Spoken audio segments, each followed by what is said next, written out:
वर्दी पहनकर आप घर में आए। वैसे तो ये कहा घर में आओ तो वर्दी के साथ नहीं, दुकान से घर में आओ तो व्यापारी बनकर नहीं। एक माँ का बेटा बन के आइए, एक पत्नी का पति बन के आइए, छोटे पुत्रों का बाप बन के आइए। उद्योगपति बन के घर में मत घुसना, इंजीनियर बन के घर में मत घुसना, थानेदार बनकर घर में ना घुसना। चाणक्य कहते हैं जीवन खत्म हो जाएगा। आप उनसे चाहते हैं कि तुम्हारी आरती उतारें, उनका तो आशीर्वाद आपके लिए बहुत है। आप उनके बेटे हो, आप उनके भाई हो। चाणक्य कहते हैं जो अपने बड़ों से आदर चाहते हैं, परिवार से पूज्यता का भाव चाहते हैं, उनका उत्थान नहीं होगा, उनकी तरक्की नहीं होगी, वो जल के राख हो जाएगा। शिष्य कितना भी पढ़ लिख करके बड़ा हो जाए, लेकिन वो गुरु का तो शिष्य ही रहेगा, गुरु का गुरु तो नहीं हो जाएगा। जब शिष्य गुरु से आदर मांगेगा और बेटा बाप से सम्मान मांगेगा, चाणक्य का कहना है कि इनको जलने में, खत्म होने में देर नहीं लगेगी, ये बिना आपके जल जाएंगे। ये सब बातें हमारे और आपके लिए अद्भुत बातें हैं।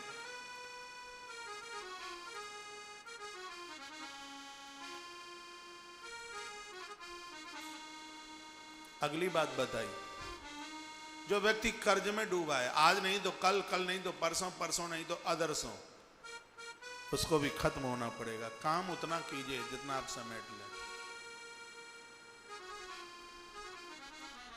ऋण बहुत बुरा है। कर्ज को अंग्रेजी में लोन कहते हैं, कर्ज को इंग्लिश में लोन कहते हैं। और लोन का उल्टा करके देखोगे तो निकलता है शब्द न लो। इसको तो न लो तो ही ठीक है, भले ही वो 54-58 की ब्याज क्यों ना हो, देवाला निकाल देगी। घर में हो कोई रोगी और बेटी हो विवाह के लिए सयानी और लोगों का हो कर्जा, आदमी जिंदा भी मर रहा है, ये समझ लो, हर क्षण मर रहा है, कष्ट में, परेशानी। एक रोग, सयानी बेटी और लोगों का कर्जा जिंदे आदमी को मार देता है। चाणक्य का सूत्र है, ऋण लेने से बचिए। उनका अनुभव होगा कोई, कर्जा लेने से बचिए। और ऐसी मार है, ये धीमे धीमे पड़ती है और बाद में उछलती है। हाँ, पहले तो धीमे धीमे, लेकिन बाद में नील पड़ते हैं शरीर पर। चोट के नील देखे हो आपने? पहले तो एहसास नहीं होता, लेकिन बाद में हड्डियां दुखती, कहें वो तो सब छुपता हो जाएगा। जहां तक बच सकें, चाणक्य कहते हैं कर्जा लेने से बचिए। कांताभियोग सुजनापमानो ऋडस्य शेषः पुण्यपस्य सेवा। अगला सूत्र यहां पर भैया दिया जा रहा है, बड़ा अद्भुत है। दुष्टों की सेवा, दुष्ट कहते हैं चुगलों को, उनके पास रहना, उनकी सेवा, जो दूसरों को बर्बाद करने के लिए तुले हैं, चाहे वो राजा हो, चाहे आपका मालिक हो, वो कोई भी हो, बर्बादी हो जाएगी। और एक और अगली बात बताई जा रही है, वो है प्रतिकूल सभा, जिसमें तुम्हारे दुश्मन बैठे हैं, जिसमें तुम्हारा अपमान करने वाले बैठे हैं, वहां बुलाने पर भी मन जाइए। वो तुम्हें पता है, मन जाइए। हमारे गांवों की भाषा में उसको कहते हैं पंचायत। तुम्हें पता है कि वहां झगड़ा होगा, वहां लड़ाई होगी, तुम्हारी बात मानी नहीं जाएगी। जहां तुम्हारा अपमान करने वाले लोग बैठे हैं, ऐसी प्रतिकूल सभा में मत जाइए। चाणक्य कहते हैं यदि गए तो ये सभी आग नहीं होते हुए भी शरीर को जला देने वाली आग है, और अर्थात अत्यंत दुखदाई है। ये सूत्र बड़े अद्भुत दिए हैं। अगले सूत्र में कहा कि घर वही बनता है जिस घर को नारी ने बनाया, इसलिए उसका नाम गृहिणी है। चाणक्य कहते हैं कि विवाह के बाद अपनी पुत्र वधू को ज्यादा इधर उधर मत भेजिए। चाणक्य कहते हैं कि उसकी बहन के यहां तो जाने ही मत दीजिए। देखो मेरी बहनें सुन रही होंगी, उनको कितना बुरा लग रहा होगा। विवाह के बाद बहन के यहां जाएगी, सोचेगी जीजा जी जीजी को बहुत अच्छी अच्छी साड़ी लाते हैं, हमारे तो श्रीमान कुछ लाते ही नहीं। हाँ? तो फिर वो जीजी के यहां से आएगी तो 2-4 महीना उसका मन नहीं लगेगा।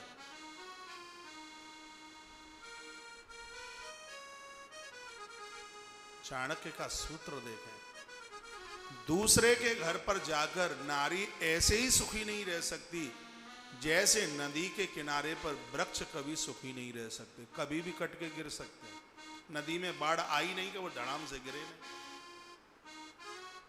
दूसरे के घर में फेरी लगाने वाली नारी, कभी पियर, कभी मौसा के यहाँ, कभी बुआ के यहाँ, कभी बड़ी दीदी के यहाँ, कभी छोटी दीदी के यहाँ, घुमक्कड़ पांव में चक्कर, घुमक्कड़ पांव में चक्कर।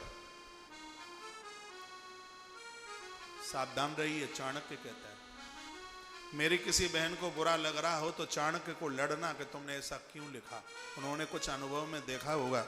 उन्होंने लिखा है कि नदी तीरे चये वृक्षा पर गेहे सुकामिनी मंत्रिहीना शराजानां शीघ्रम नश्यन्ति संशयम्।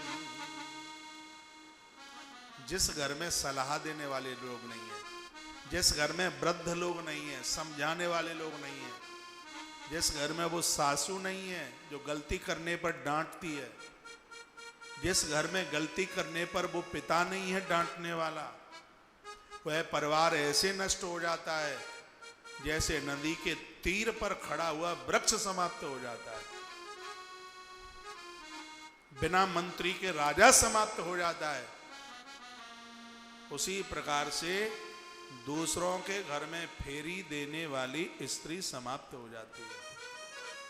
लिखा है ना, नदी तीरे चये वृक्षा पर गेहे सुकामिनी मंत्रिहीना शराजानः शीघ्रम नश्यन्ति संशया। आचार्य कहते हैं इसमें बिल्कुल भी संशय नहीं है भैया।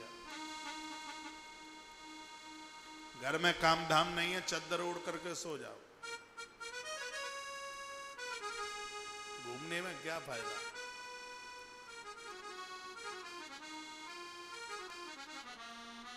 अभ्यास करें, अपने घर में रुकें। टूटा फूटा झोंपड़ा भी वह आपके लिए स्वर्ग है। कहाँ बोर होते हैं, बोर होते हैं। चाणक्य ने विरोध किया है। नदी के किनारे के पेड़ों की तरह दूसरों के घर में जाने वाली स्त्री बिना वृद्धों के घर और बिना मंत्री के राजा जैसे समाप्त होता है, उसी प्रकार से उस नारी का नारित्व समाप्त हो जाता है। और जिस घर में नारी का नारित्व, स्त्री का स्त्रीत्व खत्म हुआ है, फिर वह घर घर नहीं, सिर्फ दीवारें ईंट पत्थर की लगी हुई है। घर की मान मर्यादाएं, घर का सकून, घर का आनंद, घर के उत्सव सब लुप्त हो चुके हैं। आप कहेंगे कि चाणक्य ने माताओं के ऊपर ज्यादा जोर क्यों दिया? क्योंकि चाणक्य को पता है कि नारी परिवार की रीढ़ की हड्डी है। ये सब खेल उसी का तो है, वो ना हो तो कुछ नहीं। घर की वंश स्रोतता ही रुक जाएगी। ये पूरा खेल तो मातृशक्ति का है। उन्होंने विरोध नहीं किया है, उन्होंने समझाया है। विरोध और समझाने में बहुत अंतर है।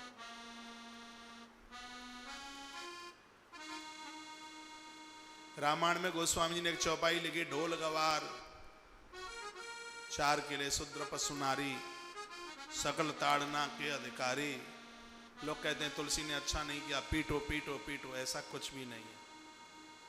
ताड़न नाम है ध्यान देना, देखना। ताड़ने का अर्थ क्या? देखना। ताड़न का अर्थ है समझना। ताड़न का अर्थ है मारना ही नहीं है। ढोल को तब बजा पाओगे जब तुम्हें जानकारी होगी।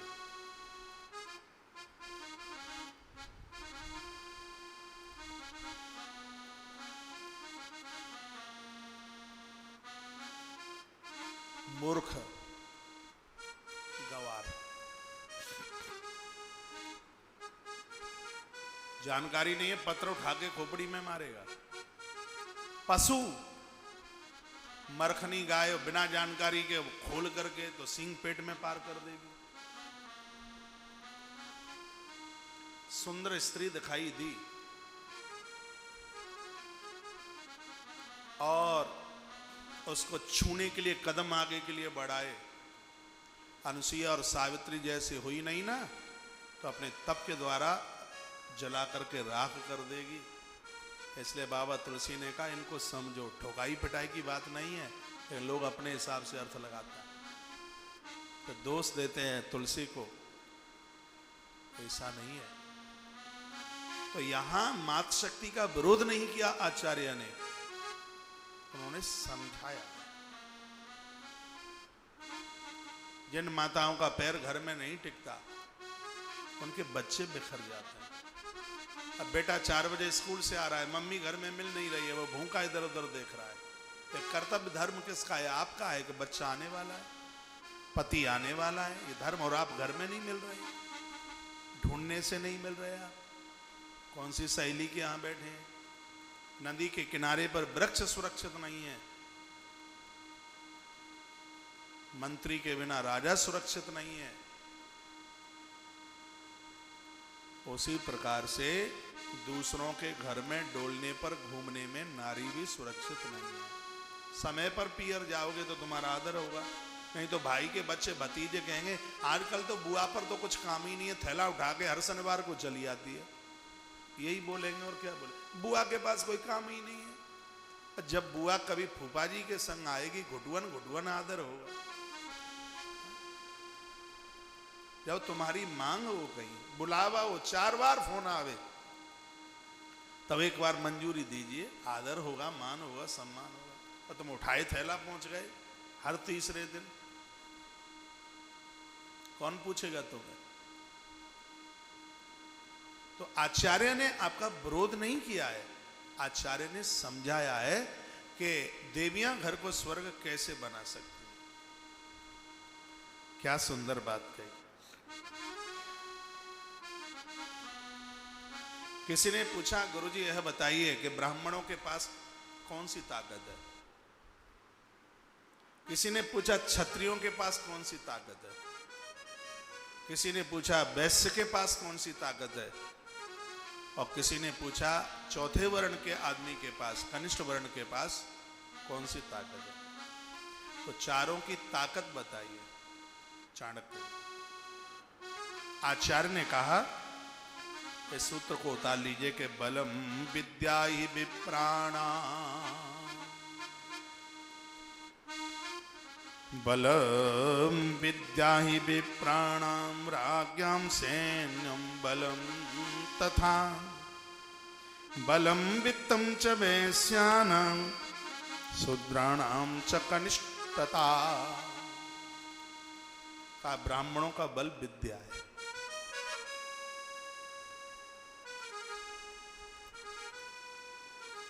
विद्या। बढ़िया ब्राह्मण वो है कि अंत समय तक ग्रंथ उसके तकिए के पास रखे रहे हो, उसकी मौत मृत्यु ग्रंथ पढ़ते पढ़ते हो। लोकमान्य बाल गंगाधर तिलक बोलते हैं इस बात को, अंतिम श्वास तक ग्रंथों का स्वाध्याय करना ना भूले। ऐसी विद्या ब्राह्मण का सौंदर्य है, उसका खजाना है, उसकी ताकत है, उसका बल है। आचार्य कहते हैं कि बलम विद्या ही विप्राणा, ब्राह्मणों का बल विद्या है, और राज्ञाम सैन्यम बलम तथा,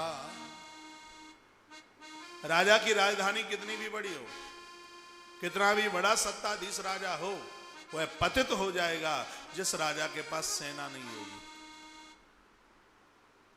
राजा का बल सैन्य शक्ति है। राजा का बल है सैन्य शक्ति। राजा के मन में बात ये ना आवे कोई युद्ध तो है नहीं, हो ही नहीं रहा है, और ये फौज पड़ी पड़ी क्या कर रही है, इनके ऊपर इतना पैसा खर्च होता है। लोग कई बार देश के इस सरकार को भी बोलते हैं इतने मिलिट्री में क्यों है, इतने पुलिस की क्या जरूरत है, इतनी फौजियों की जरूरत क्या है, ये तो सब इनके ऊपर यूं ही खर्चा हो रहा है। वो राजा फेल हो जाएगा। जिसके पास हथियार नहीं होंगे वो फेल हो जाएगा। जिसके पास सैन्य शक्ति नहीं होगी वो राजा समाप्त हो जाएगा, उसके पास कुछ होगा ही नहीं। इसलिए बलम विद्या ही विप्राणाम राज्ञम सैन्यम बलम तथा।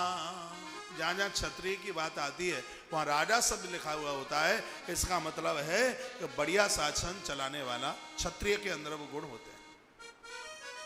वो सत्ता की गद्दी पर बैठने का उसको अधिकार है। इसलिए क्षत्रिय की जगह पर आज्ञा शब्द बहुत जगह लिखा हुआ होता है।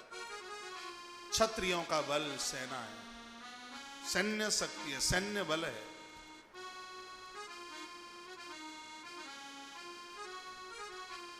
पूरे देश की मिलिट्री का आप अन्वेषण करें, ज्यादा से ज्यादा आपको मिलिट्री में फौजी जवान आपको क्षत्रिय लोग मिलेंगे।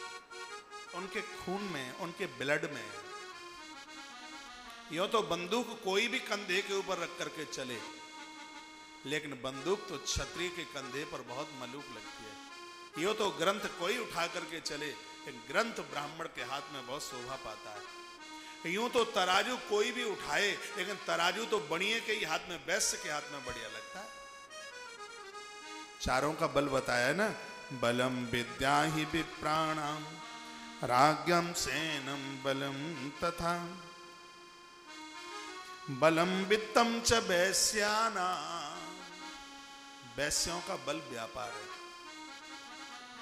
कारोबार है, ये उनका बल है। वैश्य कभी किसी से लड़ना नहीं चाहता।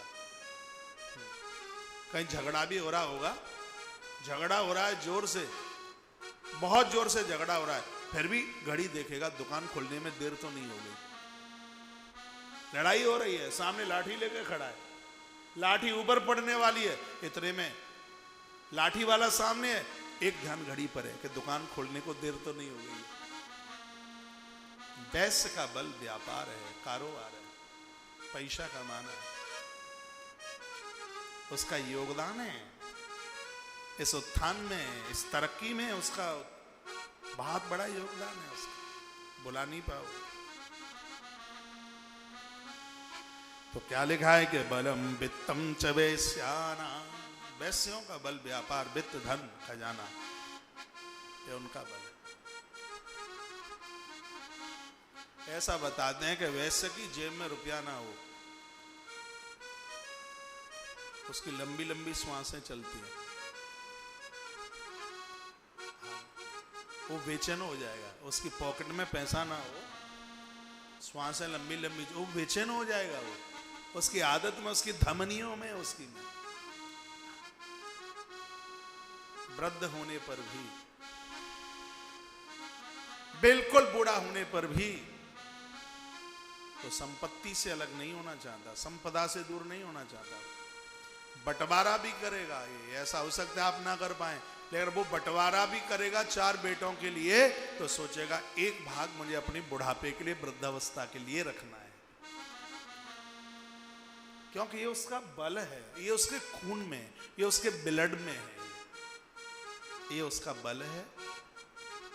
ब्राह्मण का बल विद्या, क्षत्रिय का सैन्य शक्ति, और वाणिज्य है वैश्य का, और कनिष्ठ वर्ण का है बल, जिसका नाम है सेवा।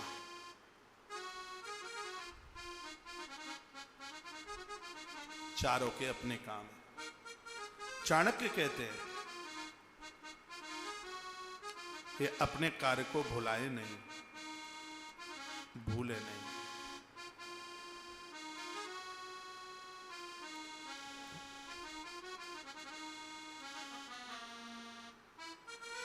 आज की बात महापुरुष से हुई थी और इस कथा को वहीं पर जाकर के आज विराम भी वहीं देंगे हम। क्या सुंदर श्लोक बोलते हैं, ऐसा महापुरुष है, संत है, साधु है जो स्वार्थी नहीं है। वो तुम्हें ऐसे कभी नहीं छोड़ेगा। कैसे? कि निर्धनम पुरुषम वैश्याम प्रजाभंग नृपं त्यजेत् खगावीत फलम वृक्षम भुक्ता चाभ्यागतो ग्रहम्। निर्धन व्यक्ति को देह का व्यापार करने वाली स्त्री छोड़ देती है। प्रजावर्ग पराजित राजा को छोड़ देती है। हाँ, प्रजा जो इलेक्शन में हार गया है उधर नहीं जाती प्रजा कभी। हाँ, उसकी चर्चा भी नहीं करती। ये जितने लोग हार गए हैं कौन चर्चा करता है? कभी अपने जमाने में बादशाह होते थे कि निर्धनम पुरुषम वैश्या प्रजाभंग नृपं त्यजेत्। निर्धन व्यक्ति को देह का व्यापार करने वाली स्त्री छोड़ देती है। जैसे गड़का कहते हैं, इलेक्शन हारने पर, पराजित होने पर प्रजा राजा को छोड़ देती है। जो विजयी है पूरी प्रजा उसके साथ रहती है। खगावीत फलम वृक्षम, पेड़ के ऊपर जब फल नहीं रहते तो पंछी उस वृक्ष को छोड़ देते हैं। चाव्या भुक्ता चा